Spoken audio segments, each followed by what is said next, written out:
The great council chamber stretched across 300 m of polished crystal floors. Representatives from 47 species sat in their designated seats, each area designed for their specific biology. The Vrexel needed heat lamps, the Crash required moisture generators, the Lumini existed as pure crystalline consciousness, their bodies glowing softly in their suspension fields. Ambassador Kenji Tor stood at the speaking platform, his dark suit simple compared to the elaborate garments worn by other delegates. He was a small figure in this massive room, but his voice carried clearly through the translation devices. Honored members of the Galactic Coalition, Kenji began. Humanity requests full membership in this council. We have met every requirement our technology meets. Minimum standards. Our worlds are stable, our people seek peace. A rasping laugh echoed from the Vrail section. Commander Zorak rose from his heated seat, his scaled body reflecting the chamber's lights. He was easily 3 m tall, his reptilian features twisted into what his species considered a smile. Peace, Zorak hissed. Your kind disappeared for 200 years after first contact. The silence we call it. You ignored all communication. You hid in your little star system like frightened children. Now you return and ask to sit among real civilizations. Murmurs of agreement rippled through the chamber. The Crash delegate clicked her mandibles in what translated as laughter. Even the normally diplomatic Lumini dimmed their lights, showing disapproval. Kenji remained calm. He had expected this. We needed time to develop, to grow as a species. Surely the council understands that different cultures advance at different speeds. Develop. Another voice joined in. This came from Wexler, a Crush military advisor. You barely have functional jump drives. Your largest warship is smaller than our transport vessels. What could you possibly offer this coalition? Kenji glanced at the other 2 human delegates sitting behind him. Dr. Sarah Okonkwo met his eyes and gave the smallest shake of her head. Not yet. Colonel Marcus Webb sat motionless, his military bearing perfect, his face unreadable. We offer our perspective, Kenji said carefully, our innovation, our determination. Zorak laughed again, louder this time. Determination. That reminds me of an old story my grandfather told me during the silence. The Vraxel Empire sent a scouting fleet to your home system. 12 ships. Nothing major, just a routine investigation to see what you primitives were doing. The commander paced now, enjoying his audience. The fleet never returned. All 12 ships gone, my grandfather claimed. They encountered something, a human vessel, he said. 1 ship against 12. He called it the Leviathan, a ghost ship from human mythology. More laughter filled the chamber. Zorak spread his clawed hands. Of course this was nonsense. Space pirates probably ambushed them, or they encountered a natural phenomenon. But my grandfather insisted until his death that humans had destroyed them. 1 ship. 1. He turned to face Kenji directly. Tell me, Ambassador, do you have such a vessel? This mythical Leviathan. The entire chamber fell silent. Every species watched the human delegation. Kenji's expression never changed. The silence was a complicated time, Commander. Many things happened that are not well documented. A politician's answer. Zorak sneered, which means no. You hide behind words because you have nothing else. Kenji sat down. The vote would happen in 3 days, he already knew the result. Humanity would be denied membership. The coalition saw them as weak, primitive, irrelevant. As the session ended and delegates filed out, Dr. Okonkwo leaned close to Kenji. They don't know, she whispered. They don't need to know. Kenji replied quietly, not unless it becomes necessary, Colonel Webb added, a voice barely audible. The question is, will it become necessary? Far across the galaxy, that question was being answered. The Corax Empire occupied a region of space that made other species nervous. They had conquered 12 civilizations in the past century. Their methods were brutal and efficient. Surrender or die. Those who surrendered lived as slaves. Those who resisted were exterminated. Warver Quick stood on the command deck of his flagship, the Endless Hunger. Behind him, through the massive viewscreen, stretched his crimson armada. 1,200 warships, each one capable of destroying a planet. The sight filled him with pride. Analysis complete. My sovereign, his tactical officer, reported, the human colonies are poorly defended. Intelligence shows approximately 200 vessels total across all their worlds. Most are outdated designs. Quick studied the holographic display. The human territories were small but rich in resources, rare minerals, habitable worlds, and they sat on the edge of coalition space, which made them strategically valuable. The coalition protects them, he asked. Technically, yes, but humans are not full members, our diplomatic sources say. The Council views them with contempt. They will not risk war with the Corfax Empire for a species they barely tolerate. Quick's mouth parts twisted into a savage smile. Then we take what we want. Prepare the fleet for invasion. Send the standard ultimatum to all human worlds. They have 72 hours to surrender. And if they resist, then we demonstrate what happens to primitives who defy the Empire. The message was sent across human space on Earth on the colonies of New Horizon, Terra Nova, and Kepler's Hope. The ultimatum was received: surrender all territory and resources to the Corfax Empire, submit to imperial rule. Resistance would result in total destruction. In the Coalition Council, an emergency session was called. The mood was tense but not panicked. The general consensus formed quickly. Humanity was not worth a war with the Gorks. Perhaps this would teach the humans humility. Perhaps after losing their colonies, they would be more grateful for whatever scraps of protection the coalition might offer. Kenji Tours requested to speak. Permission was granted, though several delegates made their impatience obvious. The Corax have threatened human worlds. Kenji said, we acknowledge that.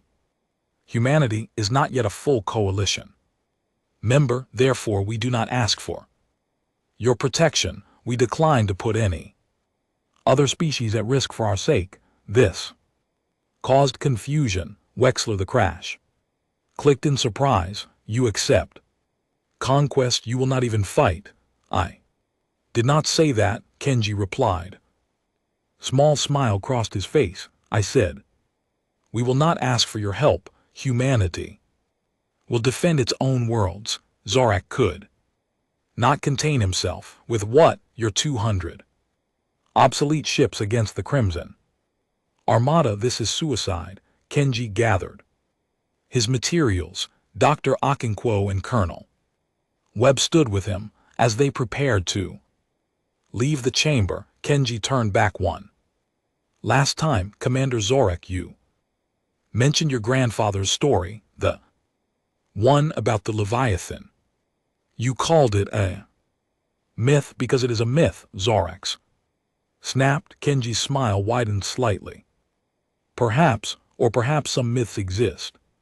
Because people need to explain things they cannot understand. Thank you for your time, honored delegates. Humanity withdraws its petition for membership. We will handle our own affairs. As the human delegation left, a coded message was transmitted from Earth to every human colony and station. It was brief. Just 3 words in old military code. Protocol Omega activate on Neptune's orbit. In a fold of space that existed between dimensions, something began to stir. Systems that had slept for 2 centuries started to wake. Power cores that held more energy than most stars began to charge, and in 300 cryogenic pods, human hearts began to beat again. The myth was waking up. The 72-hour deadline passed like a storm approaching. On the horizon, across human space, civilians were evacuated from frontier stations. Military vessels, old and outdated by galactic standards, formed defensive positions around key worlds.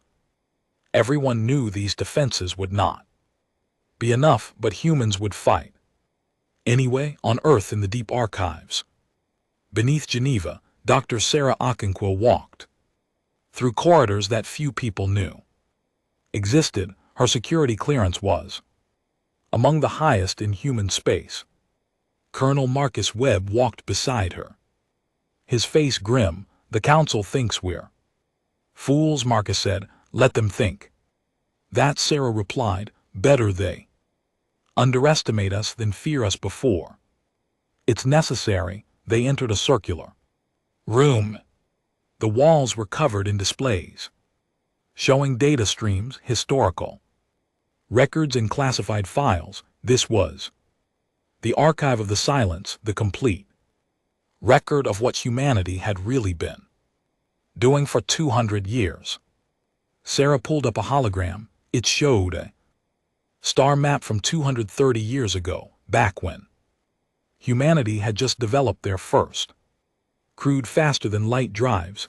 A small exploration ship called the Pathfinder had been surveying the outer edges of the Kuiper Belt. This is where it started, she said. The Pathfinder detected an anomaly, something that shouldn't exist. The hologram shifted, showing a structure floating in deep space. It was enormous, easily a 100 km across, shaped like a ring with geometric patterns that hurt to look at for too long.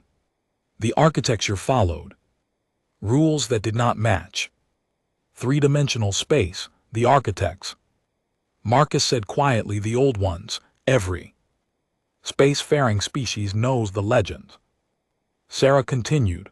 A civilization that existed millions of years ago. They built things that transcended normal physics, then they disappeared, and their technology was lost. Finding even a fragment of their work is considered impossible, but we found more than a fragment. The hologram showed the exploration that followed. Humanity had immediately classified the discovery at the highest level. They stopped answering coalition communications.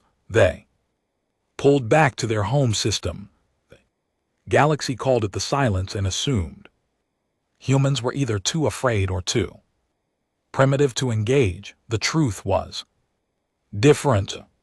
Humanity had found a gift from the ancient past, and they were terrified of it. 3 research stations were built around the structure, Sarah explained. Thousands of our best scientists studied it. We learned that the architects didn't just build advanced technology, they understood the fundamental nature of reality. They could manipulate space, time, gravity, even probability. Marcus pulled up another file, and we found blueprints, partial ones, enough to understand that the architects built ships, vessels that were as much alive as they were.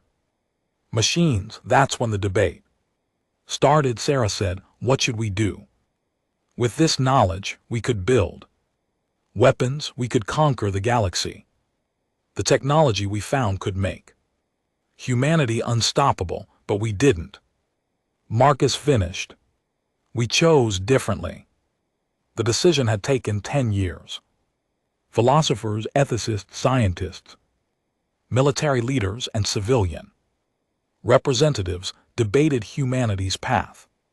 Some wanted to build a fleet of architect ships and establish human dominance. Others wanted to destroy everything and pretend the discovery never happened. The compromise became known as the Guardian Protocol. Humanity would build one ship, only one. It would incorporate the best of human engineering with the architect technology they could understand. It would be powerful enough to defend humanity against any threat, but limited enough that it could not be used for conquest. The Leviathan, Marcus said, "We spent 60 years building it, another 40 testing it. In deep space, it only saw combat once." Sarah nodded. When the Vraxel scouts came during the silence, they interpreted our isolation as weakness and sent ships to investigate. Leviathan intercepted them, 12 ships, destroyed in 17 minutes, Marcus recalled, but we didn't want anyone to know what we had, so we let them think it was pirates or an accident or whatever explanation they preferred. And when the Leviathan was complete, when we knew it worked, we made a choice. Sarah's voice was heavy. We put it in dimensional storage. We put the crew cryosleep. We hid it near Neptune where no one would look, and we waited. For what? For this, Sarah said simply. For the moment when we would need it. When defense was necessary, not conquest, when we could use the power responsibly. An alert chimed. Both of them looked at the displays. The Corfax Crimson Armada had entered human space. War Sovereign Quicks watched his tactical displays with satisfaction. The human defense fleet had assembled near the colony world of New Horizon, 200 ships. Just as intelligence predicted, they were arranged in textbook defensive formations, trying to maximize their limited firepower. Pathetic, he muttered, they cannot win. Yet they position themselves as if strategy matters. His tactical officer was less certain. The humans have a reputation for unpredictability. My sovereign, perhaps caution would be wise. Caution, Crick's voice rose. Against primitives, no, we will crush them quickly and move on to their other worlds. Send the Vanguard, 400 ships. That should be more than sufficient. Quark's Vanguard advanced. They outnumbered the human defenders 2-1. Their weapons were more powerful. Their shields were stronger. Their tactics had conquered 12 civilizations. The battle lasted 6 hours. The humans fought with desperate courage. Their smaller ships used kamikaze runs, ramming maneuvers, and guerrilla tactics. They made the Corfax pay for every meter of space, but courage could not overcome the technology gap. By the time the battle ended, 140 human ships were destroyed. The remaining 60 retreated toward New Horizon's orbital stations, shields failing, weapons depleted. Krlex allowed himself a moment of triumph. That is the price of resistance. Now we finish them. But his tactical officer suddenly spoke. His voice urgent. My sovereign, we are receiving a transmission from Earth. Another plea for mercy. Krlex sneered. Ignore it. No, my sovereign, it is a warning. They say they are activating something called protocol. Omega, Quix waved a dismissive claw. Meaningless human dramatics continue. The advance, across the galaxy in the Coalition Council chamber, the same. Transmission was received. Ambassador.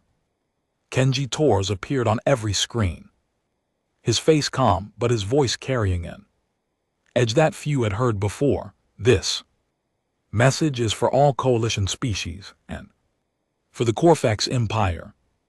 And GT, humanity has attempted peace, we have. Attempted diplomacy, we have shown. Restraint, these approaches have failed. He paused, letting his words sink in. 200 years ago, humanity found something. In deep space, we found technology left by the architects, the old ones who came before all current civilizations. We could have used it to conquer. We could have built a fleet and dominated the galaxy. We chose a different path. Zorak stood in the council chamber, his eyes wide. Impossible. The architect's sights are all dead, stripped clean. Millions of years ago, we built one ship. Kenji continued, one vessel incorporating both human ingenuity and architect technology. We built it as a guardian, not a conqueror. We hoped we would never need to use it, but the Corax have forced our hand. The transmission showed coordinates. Neptune orbit sensor data began flooding in from Coalition monitoring stations. Something was happening there, something that made every species scientist start shouting in disbelief. Protocol Omega is now active, Kenji said. The Leviathan is waking up to the Corax Empire. You have one chance to withdraw. If you refuse, you will discover why some myths are based on truth. The transmission ended. In the council chamber, chaos erupted. Species representatives argued, demanded explanations, accused humans of lying.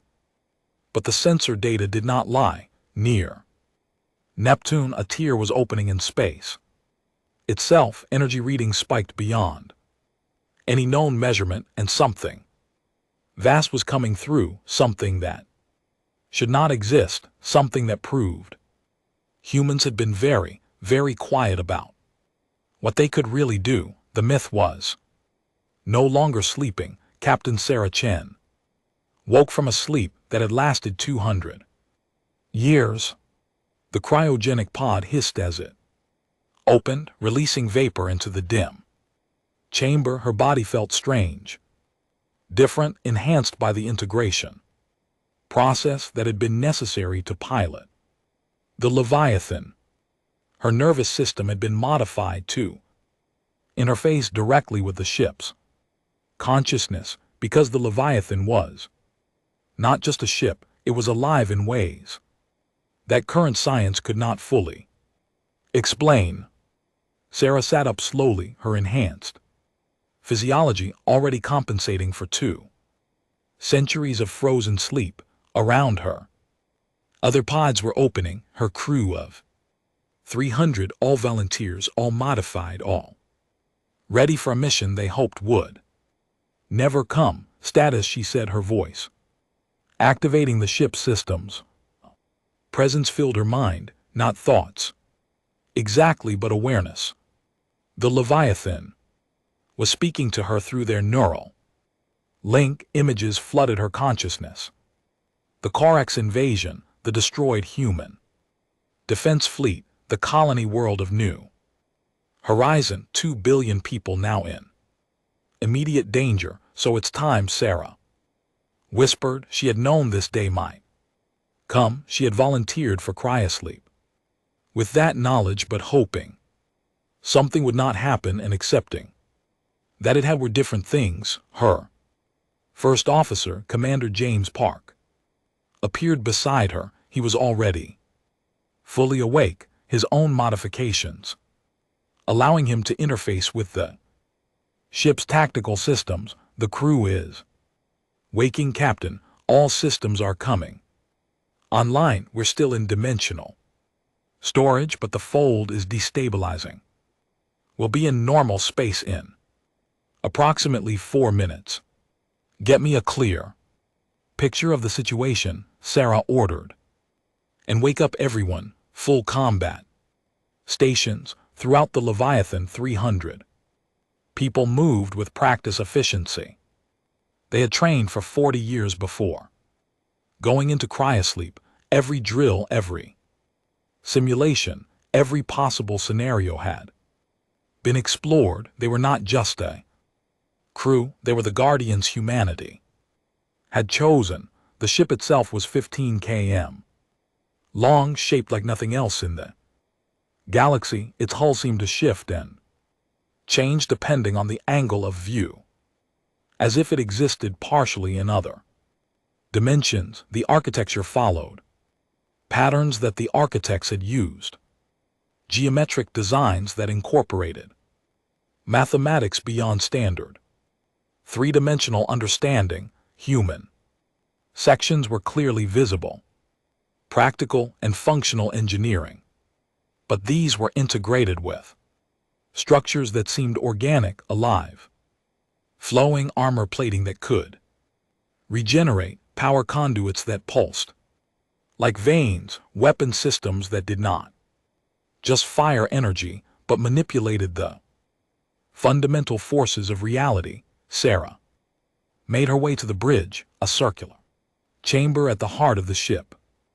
Holographic displays surrounded her, showing data streams in formats that only enhanced humans could fully process. Her crew took their stations, each one linking their consciousness to their respective systems. All stations report ready, Commander Park announced.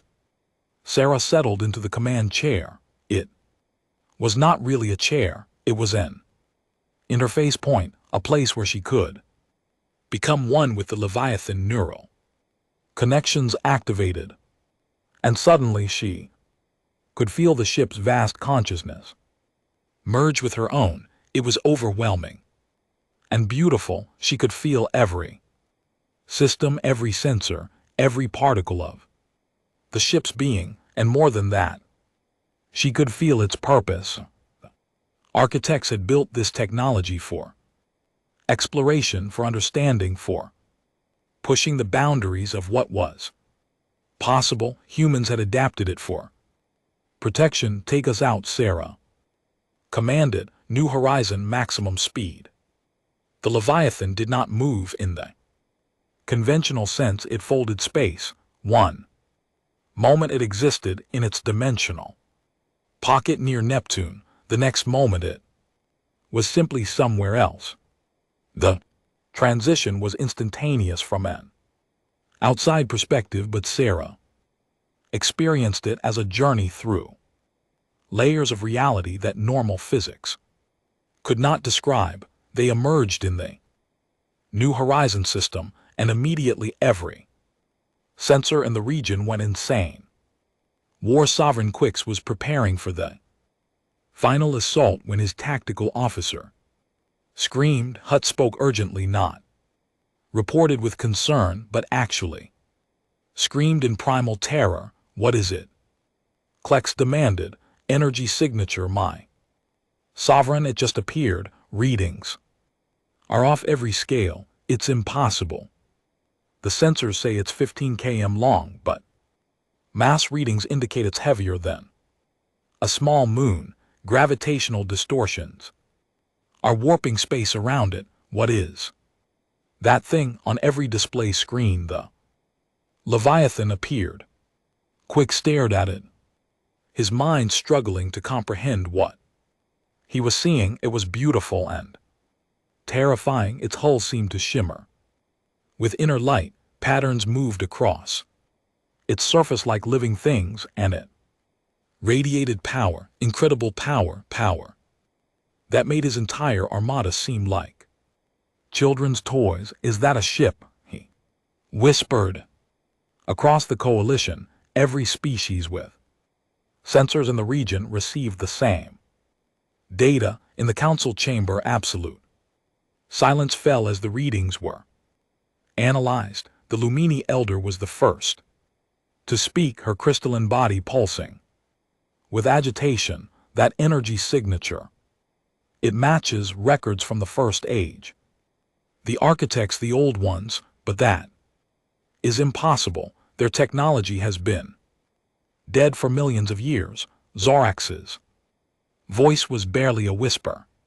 The Leviathan, my grandfather's story, it was true, it was all true. On the Leviathan's bridge, Sarah surveyed the battlefield. The Corvex Armada was massive, over 1,000 ships arranged in attack formations. The remaining human defenders were falling back, their shields failing, their weapons nearly depleted. A new horizon hung in space.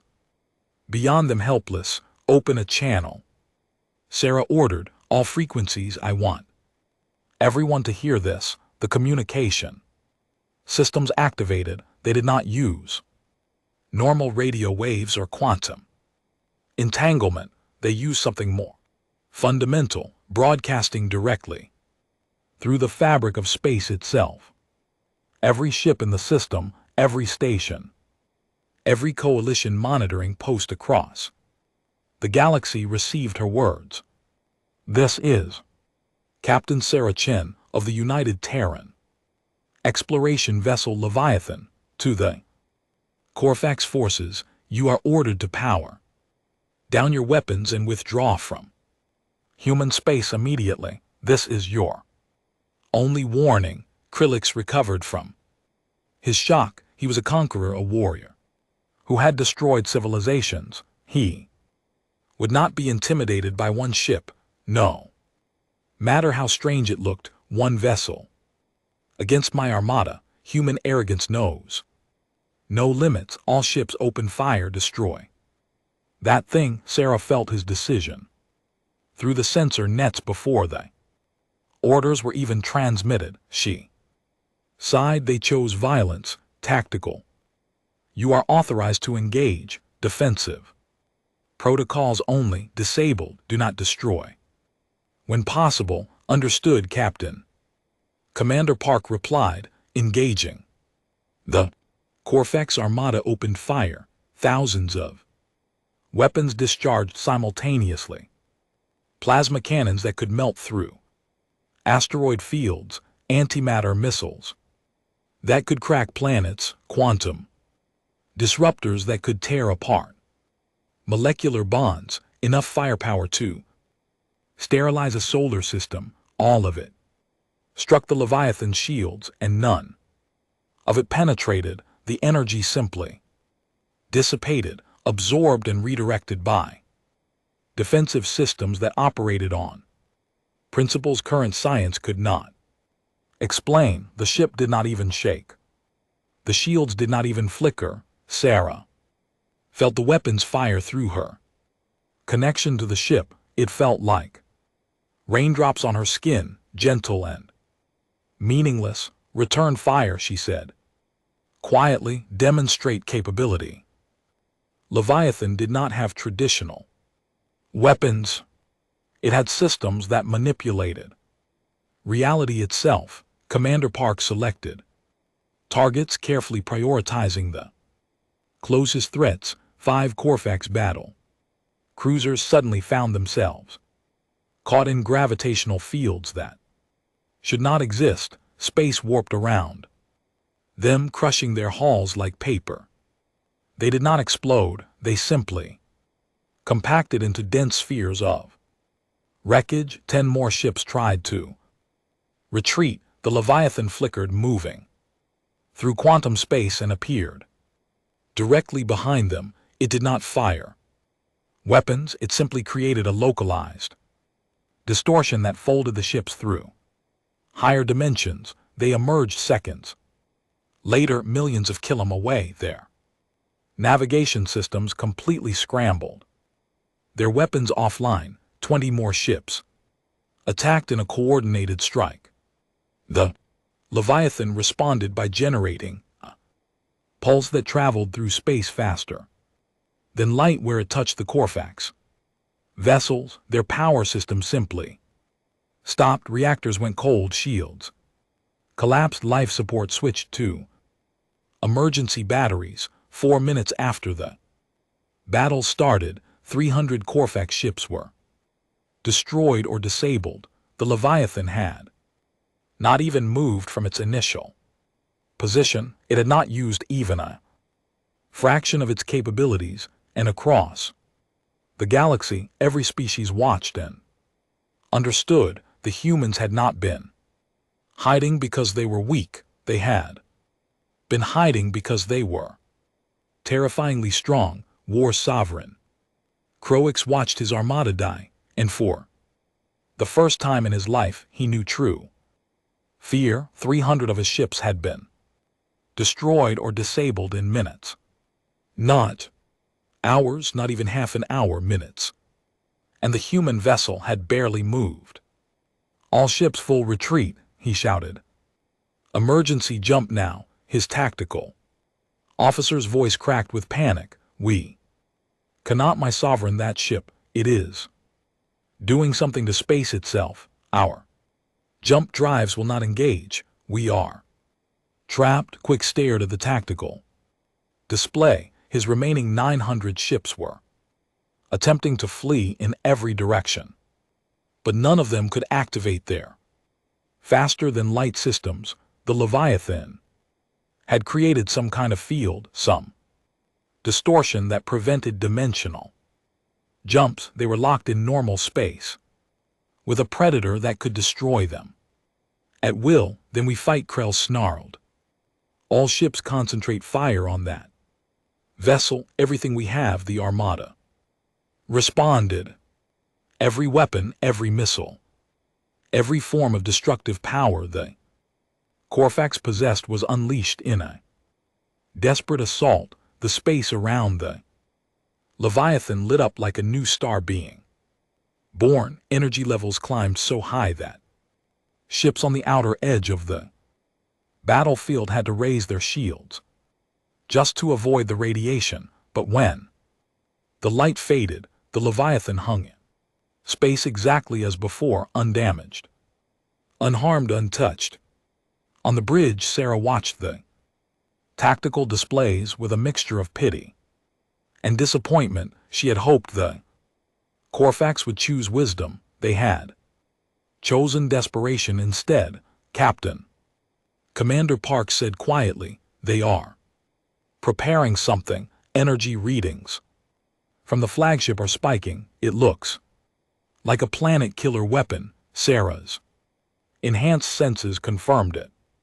The endless hunger was charging a weapon designed to crack worlds, to boil atmospheres, to extinguish all life on a planet's surface. And it was not aimed at the Leviathan. It was aimed at New Horizon. They would rather commit genocide than admit defeat, she said, her voice cold. Tactical, intercept that weapon. Engineering, prepare for energy absorption. Captain, that is a planet killer, her chief engineer warned. Even our shields might not handle the full impact. Sarah's eyes hardened. We are not going to shield against it. We are going to eat it. The planet killer fired a beam of concentrated antimatter, and exotic particles lanced toward New Horizon, carrying enough energy to sterilize the colony world in seconds.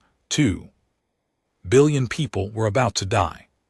The Leviathan moved not through normal space, but through the dimensions that lay between. One moment it was kill him, away from the beam's path. The next moment it was directly in front of it, placing itself between the weapon and the planet. The beam struck the Leviathan and disappeared. The ship's architect design systems did not just block the energy, they absorbed it, channeled it, transformed it. Sarah felt the weapon's power flow through the ship systems like a river finding new channels. It was incredible, terrifying. Beautiful energy absorbed, her chief engineer reported, his voice filled with All we just took in enough power to destroy a world, and our systems are treating it like a battery charge. Captain, we are now operating at 140%. Reactor capacity, good, Sarah said. Let's use it, tactical. I want a hyperspace pulse, target every Corfax weapon system and faster than light.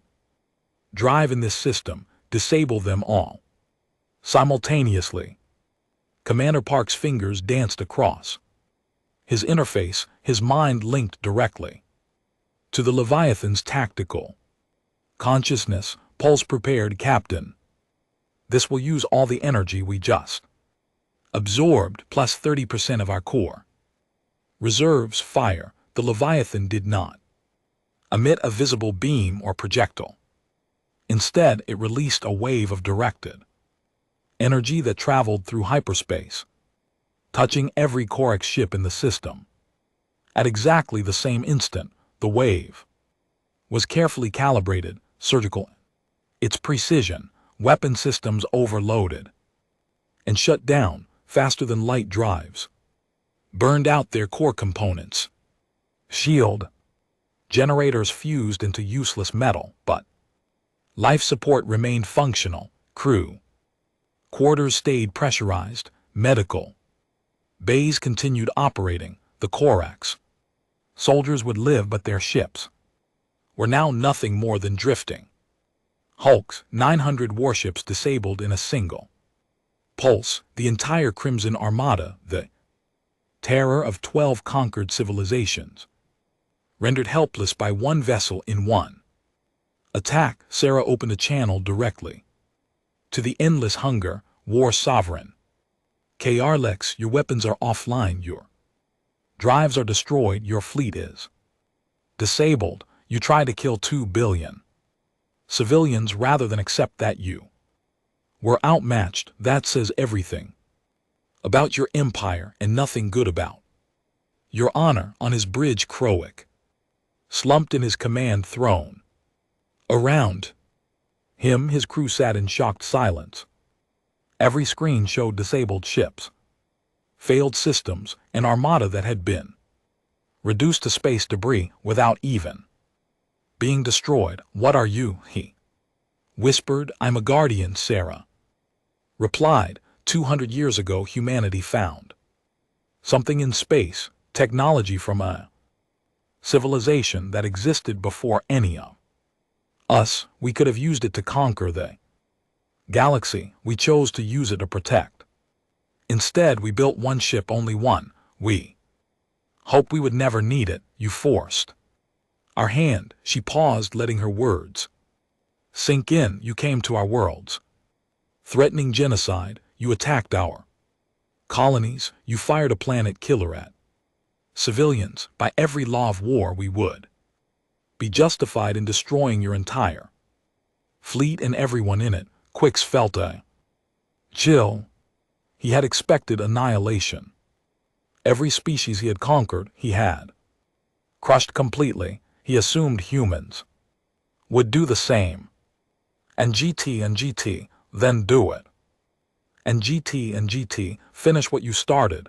No, Sarah said simply. We built the Leviathan as a defender, not an executioner. Your ships are disabled, but your people live. Your crews have enough life support to survive until rescue ships arrive. You will return to your empire. You would let us go. Krells could not comprehend it. After everything we did. Yes, because we are not you. We do not conquer. We do not exterminate. We protect. But understand this, War Sovereign, return to your empire and tell them what happened here. Tell them humanity has a guardian. Tell them we have the power to destroy any threat, but we choose mercy when possible. Tell them that if they threaten innocence, if they attack the weak, if they practice genocide, the Leviathan will answer. Sarah's voice became harder, colder, and tell them that next time if you force our hand again, we will not be so gentle. This is the only warning your Empire will receive, leave our space. Leave coalition space, if we hear of you attacking any civilization, we will come. And we will stop you permanently. The channel closed, Krell sat in silence, staring at the tactical displays showing his ruined armada. He had conquered 12 civilizations he had destroyed. Countless fleets he had considered himself invincible. One human ship had made him understand how wrong he had been. Across the galaxy in the Coalition Council chamber, representatives watched the battle's conclusion in stunned silence. The censored data was undeniable. The results were impossible to dismiss. Humanity had hidden power beyond anything the current galaxy possessed. The Lumini elder spoke first, her crystalline voice resonating through the chamber. The architect's technology was thought to be lost, dead, gone forever, yet humans found it, mastered it, and chose restraint. They built one ship, not a fleet. They offered peace first, violence only when necessary. Zorak stood slowly, the Vraxel commander who had mocked humanity days before, now looked shaken. My grandfather was right. The Leviathan destroyed our scouts 200 years ago, and we called it a myth because we could not accept that primitives had such power. They are not primitives, Wexler of the Crash said quietly. They never were. They were students learning to use responsibly what they had found while we dismissed them. They were growing into something far beyond us. Ambassador Kenji Torres appeared on the main display, his transmission coming from Earth. Honored representatives, humanity did not share our discovery because we knew what it would create. Fear, jealousy calls for us to share technology we barely understood ourselves, or worse, demands that we use it to enforce peace throughout the galaxy. He smiled sadly. We did not want to be conquerors or overlords. We wanted to be partners, equals, but you made it clear humans were not welcome as equals, so we prepared to defend ourselves and hoped the preparation would never be necessary. The Korax made it necessary, Kenji continued. They forced us to reveal what we had hoped to keep hidden. Now the galaxy knows humanity has a guardian. We have the power to enforce peace. The question is, what do we do with that knowledge? The council chamber erupted in debate. Some species wanted humanity punished for hiding such power. Others demanded the technology be shared. Still others argued humanity should be made coalition leaders by default since they clearly had superior capabilities. Kenji waited for the noise to die down, then he spoke again. Humanity makes this offer. The Leviathan will serve as a defender, not just for human worlds, but for any species that faces extinction or genocide. We will not interfere in normal conflicts. We will not choose sides in political disputes, but if another empire like the Korax rises, if innocents face extermination, if a civilization attacks the defenseless, we will respond. In exchange, we ask for nothing. No territory, no tribute, no command over other species. We simply ask to be left alone to continue growing, learning, and existing peacefully. The Leviathan will sleep again, and hopefully for a long time, but it will. 3 days after the battle, rescue ships from the Korax Empire arrived at New Horizon. They found their Crimson Armada floating helplessly in space, alive but defeated. The rescue operation took weeks. Every disabled ship had to be towed back to Korax space, a humiliating parade of failure. War Sovereign Quix returned to his home Whirled in shame, he was stripped of his rank and brought before the Imperial Council. They demanded answers. How could the mighty Crimson Armada be destroyed by a single ship? Krlex told them everything: the Leviathan, the architect technology, the weapon that absorbed a planet killer and turned it into power, the precision strike that disabled 900 warships simultaneously. The humans who could have destroyed them all but chose mercy instead. The Imperial Council did not believe him at first. They thought he was making excuses for his failure, but then the sensor data came in, confirmed by dozens of coalition monitoring stations.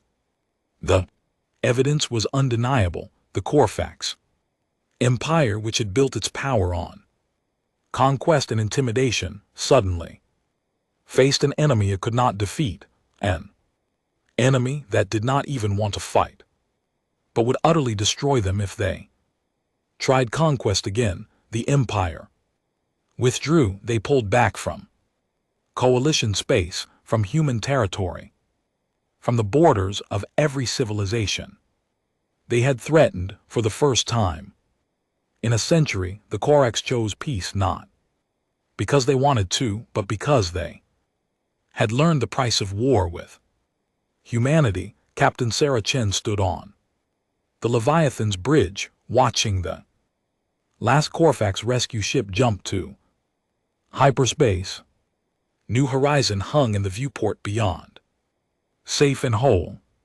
2 billion people who had been hours from death now went about their lives, most of them never knowing how close extinction had come. Mission accomplished, Captain Commander Park said. All threats neutralized. Colony world secure. Coalition representatives are requesting permission to board and inspect the ship. Sarah smiled slightly. Denied. The Leviathan is humanity's secret, not a museum piece. Tell them we appreciate the interest, but some things need to remain mysteries. She had known this would happen. Every species in the galaxy now wanted to understand the Leviathan, how it worked, what made it possible, whether it could be replicated. The requests for information were already flooding in, but humanity's answer was consistent. No, the architect technology was not something to be shared casually. It was too powerful, too dangerous in the wrong hands. Humanity had spent 200 years learning to use it responsibly. They would not give that power to species who had barely learned to avoid destroying themselves. New orders from Earth Command, Commander Park said, reading his display. We are to return to dimensional storage, resume cryosleep protocols, return to standby status. Sarah nodded. She had expected this too. The Leviathan was not meant to be active permanently. It was a guardian, not a patrol ship. It would sleep again, waiting for the next crisis that required its intervention. Send a message to all human colonies, she ordered. Tell them we are going back to sleep. Tell them we hope it will be a long sleep, one that lasts centuries. But tell them we will always be here, watching, waiting, ready. Over the next week, the Leviathan prepared to return to its dimensional fold. The crew underwent medical checks, system diagnostics, psychological evaluations, returning to cryosleep after tasting action was harder than going under the first time, but they were professionals. They had accepted this duty 200 years ago, and they would accept it now. Sarah recorded her final log entry before entering cryosleep. Captain's log, final entry of this activation cycle. We have successfully defended human colonies from the Corax Empire. Enemy forces defeated with minimal casualties. coalition status, upgraded to full membership with defensive guarantees. She paused, choosing her words carefully. I want to address future crews who may listen to this recording. We built the Leviathan from architect technology, but we built it with human purpose. We chose to create a defender, not a destroyer. We chose mercy over vengeance. We chose protection over conquest. These choices matter. The galaxy will always have threats, empires that seek dominance, species that practice genocide, forces that prey on the weak. But how we respond to these threats defines us. We could use the Leviathan's power to rule. We could force peace at the point of our weapons. We could become tyrants with noble intentions. Sarah's voice became firmer. We must never do that. We must always remember that power without wisdom is just another form of tyranny. We defend those who cannot defend themselves. We stop genocides and extinctions, but we do not enforce our will on others. We do not choose their governments or dictate their cultures. We protect, we do not rule. To future captains, use this ship wisely. Use it sparingly. Use it only when defense is truly necessary. And always, always remember that the measure of our humanity is not in how easily we can destroy, but in how carefully we choose when to act and when to show restraint. She ended the recording and settled into her cryopod. The systems activated, cooling her body, slowing her metabolism, preparing her for another long sleep. Her last conscious thought was a hope that the next time she woke, it would be centuries in the future, in a galaxy that had learned to solve its problems without needing a guardian. The Leviathan slipped back into dimensional storage, folding out of normal space near Neptune. To the rest of the galaxy, it simply disappeared. Sensor readings showed nothing but empty space where the massive vessel had been moments before. But everyone knew it was still there, watching, waiting. In the Coalition Council, the mood had changed completely. Where humans had once been dismissed as primitives, they were now spoken of with respect and a healthy dose of fear. Species that had been hostile became friendly. Trade agreements were negotiated. Cultural exchanges were established. Humanity was no longer trying to join the galactic community. The galactic community was trying to stay on humanity's good side. Ambassador Kenji Torres handled the diplomatic whirlwind with grace. He accepted apologies from species that had dismissed humans. He negotiated treaties that gave humanity fair treatment without special privileges. He repeatedly emphasized that the Leviathan was defensive, not aggressive, but privately, in secure channels with Earth. He expressed concerns. The galaxy fears us now. They will smile and shake our hands, but they will also watch us constantly, looking for signs we might turn aggressive. We need to prove day by day, year by year, that we meant what we said, that we are defenders, not conquerors. On Earth, in the deep archives, Dr. Sarah Okonkwo and Colonel Marcus Webb reviewed the mission reports. The Leviathan had performed exactly as designed. The crew had acted with perfect discipline. The technology had worked flawlessly. We did it, Marcus said. We proved that humans can be trusted with ultimate power. We proved it once, Sarah corrected. We will need to keep proving it every time the Leviathan wakes. Every time we face a crisis, we will be tested. Can we maintain our principles? Can we resist the temptation to use our power for more Then defense, do you think we can, Sarah? Consider the question carefully.